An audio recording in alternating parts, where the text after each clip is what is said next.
رمضان المبارک کی عظمت اور فضیلت والے مہینے کا آخری عشرہ انتہائی معزز اور مکرم ہے۔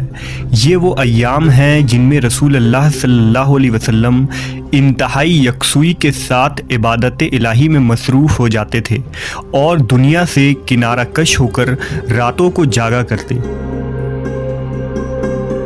ان راتوں کی ایک اہم فضیلت یہ بھی ہے کہ اللہ نے قرآن مجید کو شب قدر میں ہی نازل فرمایا، اس لیے یہ رات 1000 مہینوں سے بہتر ہے، جس رات میں ملائکہ اور امر الہی کا نزول ہوتا ہے۔ نیز اس شب نیکی، برائی، ولادت، موت، رزق، گناہ، جتنے بھی افعال و واقعات ہیں اسی رات لوگوں کی قسمت میں لکھ دیے جاتے ہیں۔ لیلۃ القدر آخری عشرے کی ایک مخصوص رات ہے، لہذا نبی صلی اللہ علیہ وسلم نے امت کو پورے 10 دنوں کی طاق راتوں میں شب قدر کی تلاش کرنے کی ہدایت فرمائی۔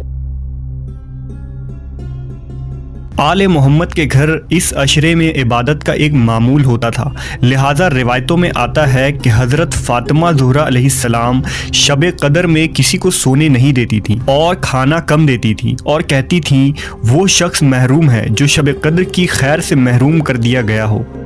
ایک روایت ہے کہ امام علی علیہ السلام سے ایک دفعہ سوال کیا گیا کہ ہمیں شب قدر کے بارے میں بتائیے، لہذا آپ نے فرمایا کہ ایسا نہیں ہے کہ ہم شب قدر کے بارے میں نہیں جانتے، اسے پوشیدہ رکھا گیا ہے اور اس میں کوئی شک نہیں کہ خداوند عالم نے تمہاری وجہ سے اس کو پوشیدہ رکھا ہے اور تم کو ایک موقع دیا ہے۔ اگر کوئی ایک شب واضح اور روشن ہوتی تو تم اس رات میں نیک عمل انجام دیتے اور اس کے علاوہ دوسری راتوں میں انجام نہ دیتے۔ اس کو غنیمت سمجھو، خدا تمہارے اوپر رحم کرے گا۔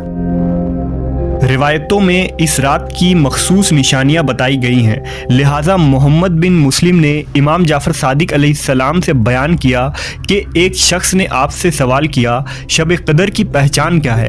آپ علیہ السلام نے فرمایا شب قدر کی پہچان اور علامت یہ ہے کہ اس میں ہوا خوشگوار ہو جاتی ہے، اور اگر اس رات میں ہوا سرد اور خنک ہوتی ہے تو گرم اور معتدل ہو جاتی ہے، اور اگر گرم ہوتی ہے تو خنک اور خوشگوار ہو جاتی ہے۔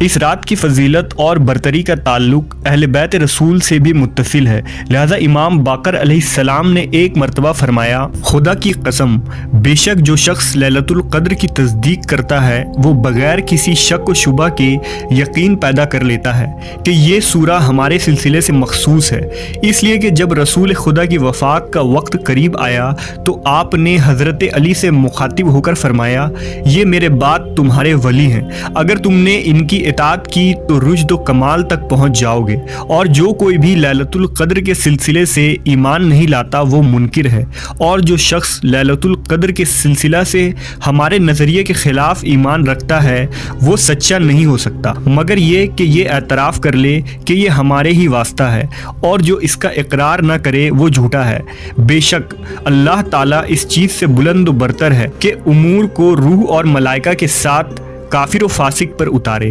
ایسا بھی نہیں کہ وہ نازل نہیں ہوتے ہیں، چونکہ کبھی بھی کوئی شے معدوم پہ نازل نہیں ہوتی، اگر وہ کہیں اور بہت جلد وہ کہیں گے، ایسا نہیں، بس سمجھ لیں وہ شدید گمراہی میں مبتلا اور گرفتار ہو چکے ہیں۔